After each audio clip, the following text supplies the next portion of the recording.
Coming up next on Beyond the Clef, I have Robert Stovall, and he's going to be talking about mentor teachers and how you can best, as a young teacher, get the most out of your mentor. Beyond the Clef is presented by Director's Choice. All right, so thank you so much for joining us on the program. I'm here with Robert Stovall, and you are the director of, let me get your title correct, Sure. The director of music and worship arts at First United Methodist Church in Fort Worth. Correct. So that's an interesting position. Absolutely. Been there 3 years. Took on that position as a favor until they found someone to take it full time, and then I ended up being the one.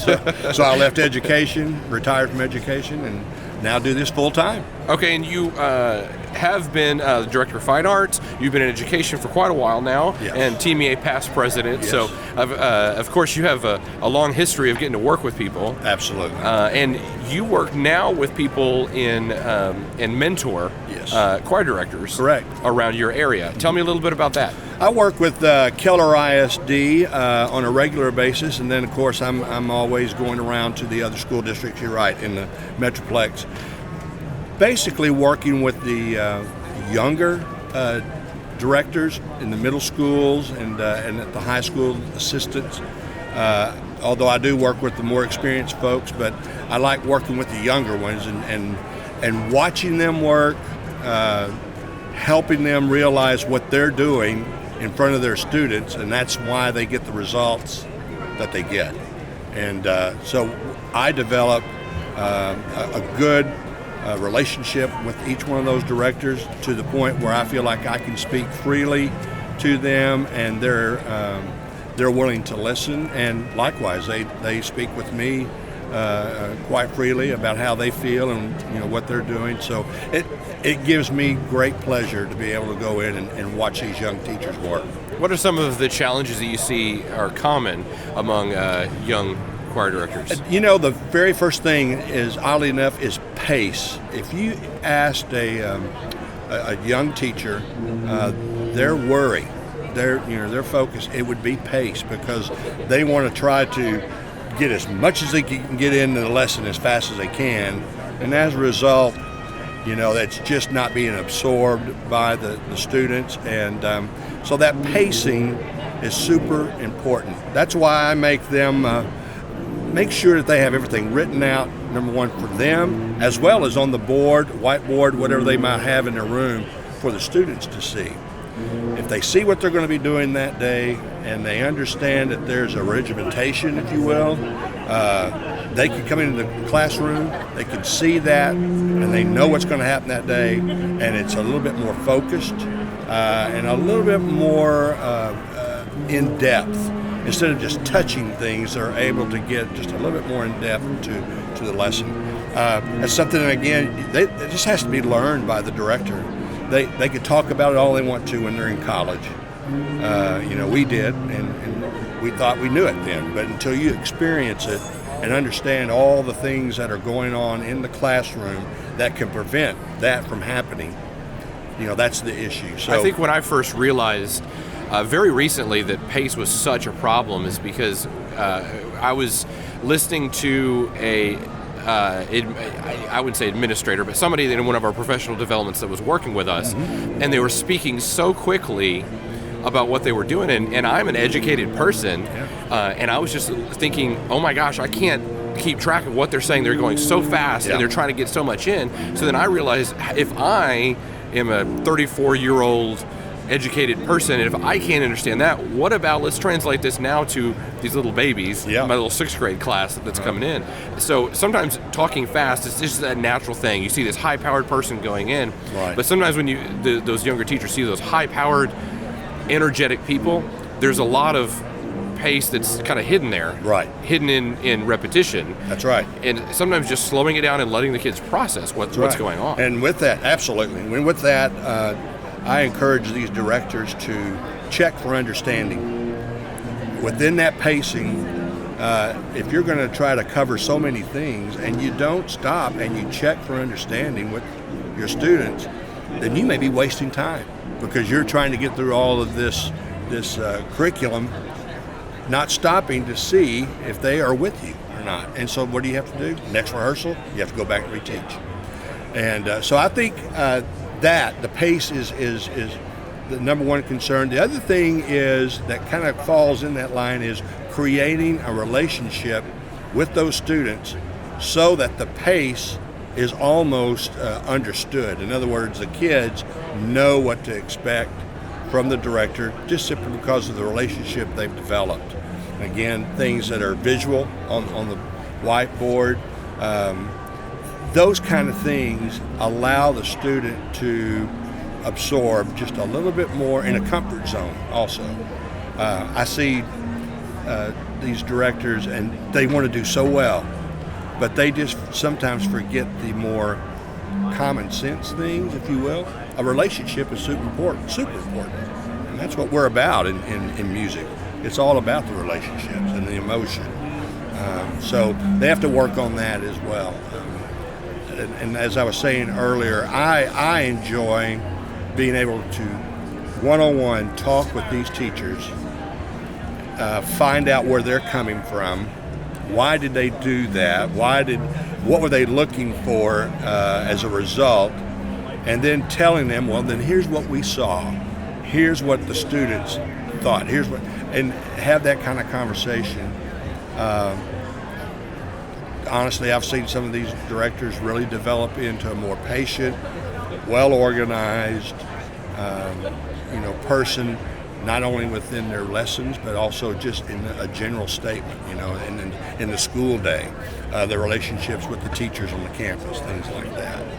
So it's a lot of fun. It takes time, but it's a lot of fun.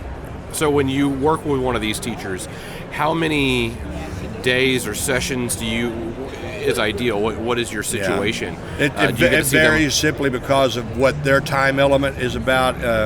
They have to work within the school time element and what's going on, and then I have my different campuses that I like to visit. But what I generally do is do it by season, concert season. Obviously the fall, then the winter, Christmas time frame, and of course then we get into UIL.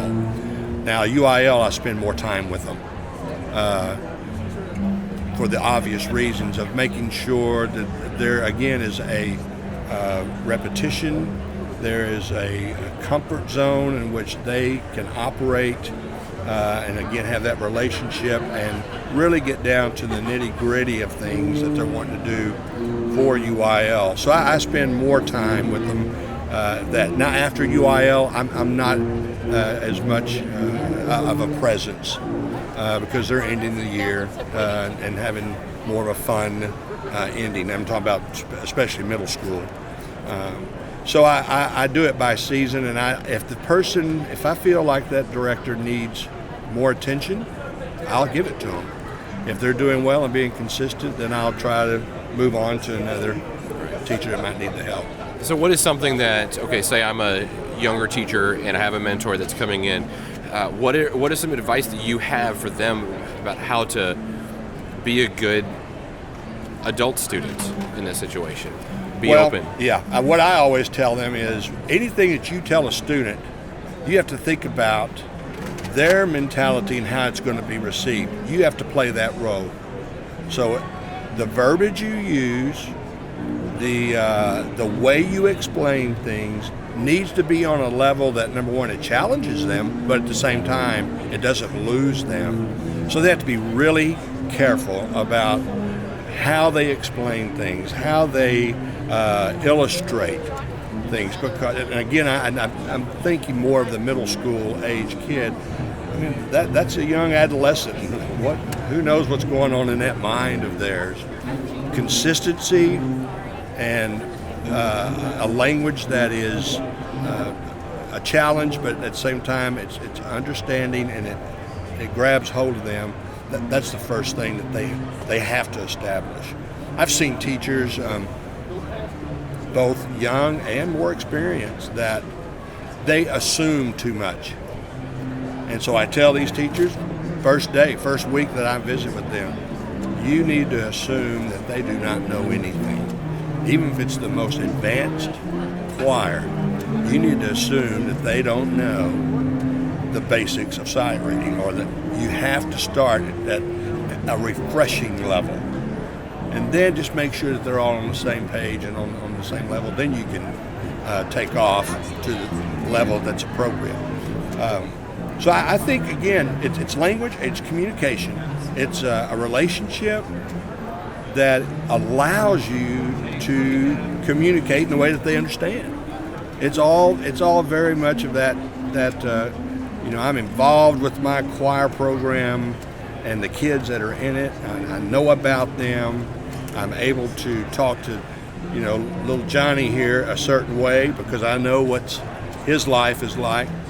But, little Susie here, I may not be able to talk that way. It's that kind of thing. At a middle school level, they want to try to throw just a book of curriculum at them, and that's not what you need to do. You need to throw the basics and be consistent. Actually, I learned that in the band hall. A beginning band program is the most consistent, a successful band program, most consistent and persistent concept of teaching that you can find. So I just transferred that over into the choral program. Cool. I always feel like it has to be a detail-oriented thing when I'm going, and I have to detail, but also constantly going back into repeating. This is how the simple thing. This is how you get your saxophone out and put the reed on. You have to do that every way at the same time, because then by the time they get to 7th grade, they're not doing it right and their reeds are breaking, whatever. So It's always about the details. That's exactly what it is. And I mean, even at the high school level with the advanced kids, what I used to do is I would pull out 2 sight reading pieces the first day of school. One of them was the piece that they read last year. Another one was a very basic, non-varsity. It just wasn't. It was very easy for them, I should say, to remind them the focus that is required to be at the level that they are, because they'll come in and they'll assume that they are that good already. And you just have to remind them, you had to start somewhere. We're going to start there again, and we'll move a little faster, obviously, if you're at the varsity level. But at the middle school level, it's a blast to be able to do that. Let's see what you can do. Let's remind ourselves of how good we were last year, but we've got to start again, And again, going back to the teachers there, that they are in such a hurry, and I know why. I mean, there are some things in the school itself pressure them to try to get through things quicker, because they're not going to be able to be with those kids as much as they want to be, and so they just try to hurry through things, and that's just the worst thing you can do at the middle school level. How can I, as one of your mentees, be in a good place mentally to receive the information and get the most out of our session? It's a trust thing. It's a relationship that you and I develop by me starting it off and asking the question, what were you looking for? What are you looking for in your classroom, in that lesson? What were you looking for? Tell me your thoughts, and I want to be able to understand your thought process, your work process to achieve that. And it's a trust factor. Number one, I respect that, what you're saying. If it's very vague, that kind of answers some things right off the bat. If it's extremely specific, that answers some things sometimes. There's a happy medium there. So it's a relationship that we develop through being quite, honestly, just quite open with our thoughts, because we know the end product is all about the kids. It's not about you as a teacher. It's about you as a teacher offering those kids something. And there's your result. There's your product. So it's to me, it's just and also a consistent relationship. I don't want to come by and visit you in September and then not see you again until December. It's a consistency that we have, to the point where you as the mentee feel free to call me, email me, text me, whatever, when you have a problem and you don't know how to get by it. You get a hold of me immediately, and either I'm coming by there or I'm able to answer that through the communication. I'm proud of that, because I have a lot of teachers that do that. Or sometimes they'll just text me and say, hey, it went great today. I just want you to know this is what we did. And or I'm a little concerned. It was great today, but I'm a little concerned because here's some things that are about to happen. I'm not going to see my kids for 3 days because of testing and blah, blah, blah, So I think that relationship is the key. I mean, I can't imagine not having at least from my standpoint, as I went through my career, if I didn't have certain people that I could call and develop that relationship, I don't know that I'd be where I am today. So I think the young teachers need to develop a relationship with someone that they can respect, that they do respect, and are very honest about what they're doing in their career. We have a lot of teachers, going back to your current position, we have a lot of teachers that also work with various religious groups. Yeah. So tell me about your what you do at First United Methodist. Right. Well, as the title says, I'm the director of music. I mean, we have several ensembles that I work with in the church.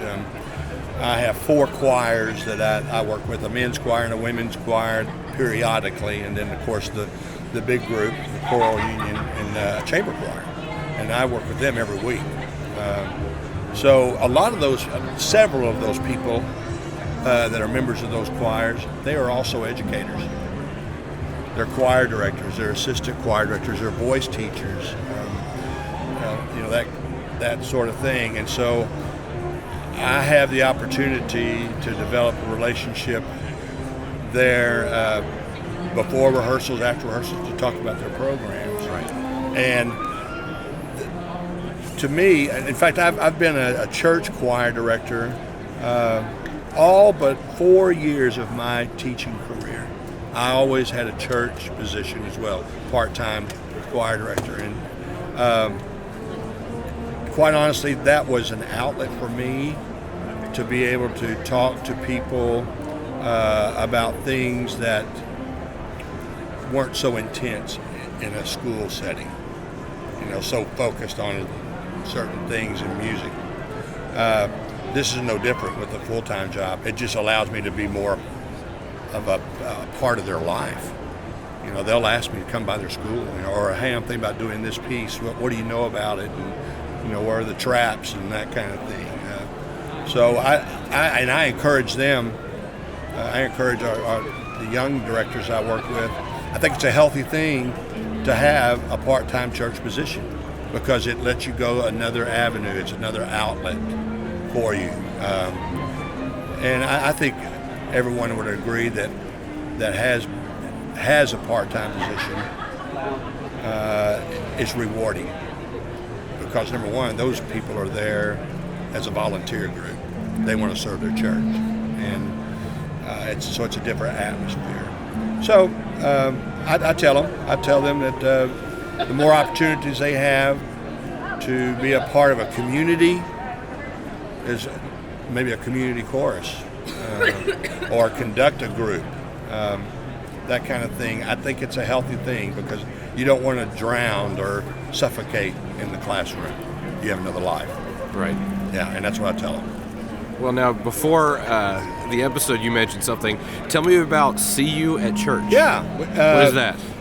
At my church, this is my 3rd year there, and a year or 2 ago, we decided that I thought it would be a healthy thing to let our membership know what's going on a Wednesday night in the choir program. Obviously, I had several reasons for doing that. Number one, it is a nice recruiting tool.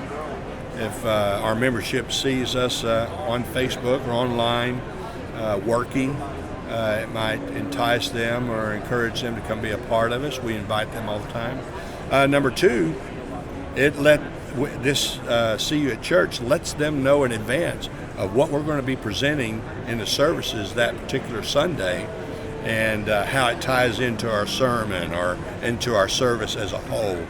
And helps them really get something out of what the music is. They know what's coming up and Sure. they get excited about it. Plus, in the See You at Church series, we video our choir rehearsing, and then I come on after that and talk a little bit. Not very long, but just enough to keep them wondering and asking questions and the inquisitive type thing. That's fantastic. So yeah, it's a fun thing to do. That's really fantastic. Yeah. That's a cool idea. I'm sure a lot of our viewers work with, like I said, other religious groups, and I'm sure that that's a cool idea that maybe they can take back to their programs. To get it out there, let everybody know what we're doing. Right. Absolutely. Right. Relationships, that's what it's all about. Yeah, that's right. Well, thank you so much for your time here and Sure. and getting to meet you. It's been a pleasure having you on. And so we're here with Robert Stovall, and thanks for joining us at Beyond the Clef. All right, thank you. Thanks for joining us for this episode of Beyond the Clef. For more great content, subscribe on our website at beyondtheclef.com. And be sure to follow us on YouTube, iTunes, SoundCloud, and Facebook.